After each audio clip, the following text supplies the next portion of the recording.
ভাই ছাগলটা আমি আল্লাহর নামে জবাই দিমু, এতিমখানা ছাত্রকে খাওয়ামু, আপনারও সওয়াব হইব আমারও সওয়াব হইব।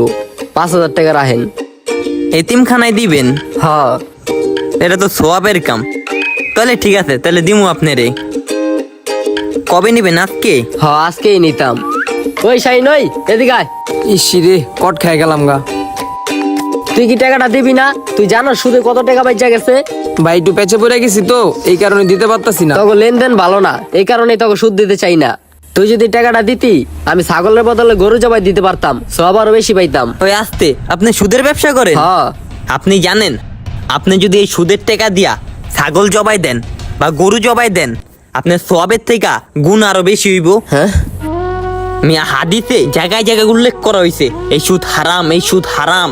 যে সুদ খায় এর উপর আল্লাহর রহমত আহে না। মিয়া সুদ খাওয়ার মায়ের সাথে জিনা করা সমান। এই সুদের টাকা দিয়া যদি